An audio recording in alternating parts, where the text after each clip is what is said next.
महाभारत का युद्ध समाप्त हो चुका था। युद्ध भूमि में चारों तरफ योद्धाओं के फटे वस्त्र, मुकुट, टूटे हुए शस्त्र, टूटे हुए रथों के चक्के आदि बिखरे पड़े हुए थे और वायुमंडल में पसरी हुई थी घोर उदासी। गिद्ध, कुत्ते और सियारों की डरावनी आवाजों के बीच निर्जन हो चुकी उस भूमि में द्वापर के सबसे महान योद्धा भीष्म पितामह शरशैया पर पड़े सूर्य के उत्तरायण होने की प्रतीक्षा कर रहे थे। तभी उनके कानों में एक परिचित ध्वनि आती है, प्रणाम पितामह। भीष्म के सूख चुके होठों पर एक मरी सी मुस्कुराहट तैर उठी और वह बोले, आओ देवकी नंदन कृष्ण, स्वागत है तुम्हारा। मैं बहुत देर से तुम्हारा ही इंतजार कर रहा था। कृष्ण बोले, क्या कहूं पितामह, अब तो मैं यह भी नहीं पूछ सकता कि कैसे हैं आप। भीष्म पितामह चुप रहे।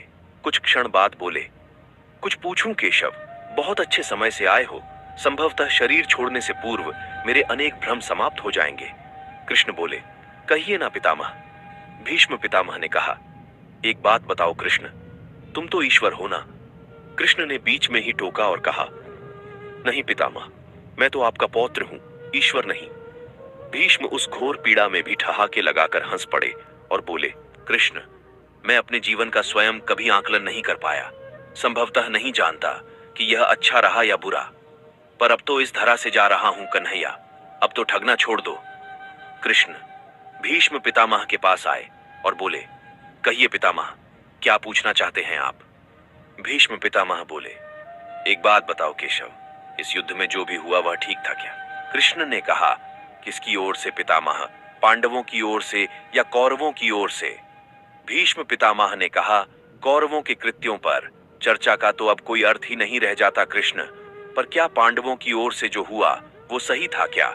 आचार्य द्रोण का वध, दुर्योधन की जंघा के नीचे प्रहार, दुशासन की छाती का चीरा जाना, जयद्रथ के साथ हुआ छल, निहत्थे कर्ण का वध, ये सब ठीक था क्या।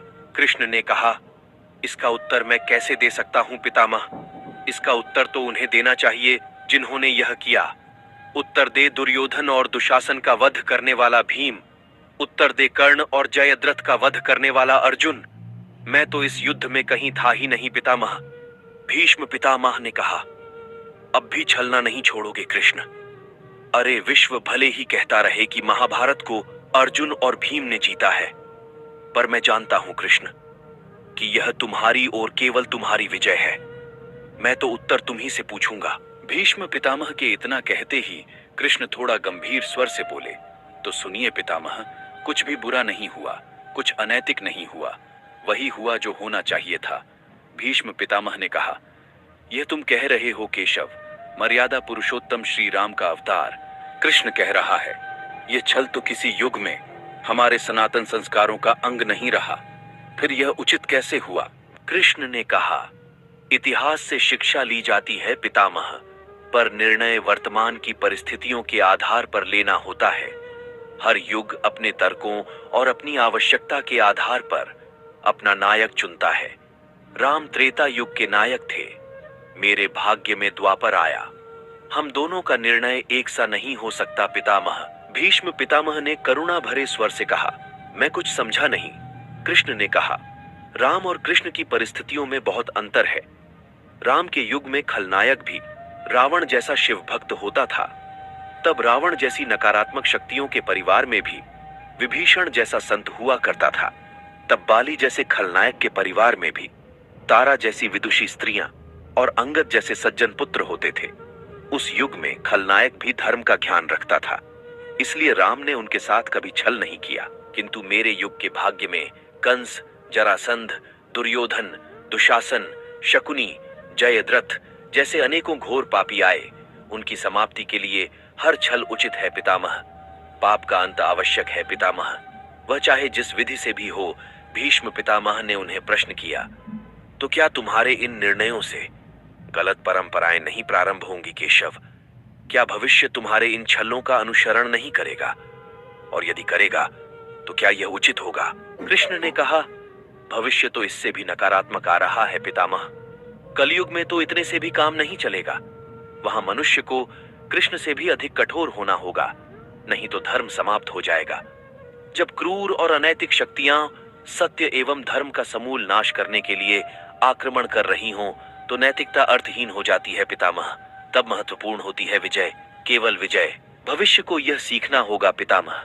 भीष्म पितामह ने पूछा, क्या धर्म का भी नाश हो सकता है केशव? और यदि धर्म का नाश होना ही है तो क्या मनुष्य इसे नहीं रोक सकता? कृष्ण ने कहा, सब कुछ ईश्वर के भरोसे छोड़कर बैठना मूर्खता होती है पितामह। ईश्वर स्वयं कुछ भी नहीं करता, केवल मार्गदर्शन करता है। सब कुछ मनुष्य को ही करना पड़ता है। आप तो मुझे भी ईश्वर कहते हैं ना? तो बताइए पितामह, मैंने स्वयं इस युद्ध में कुछ किया है क्या? सब कुछ पांडवों को ही करना पड़ा ना?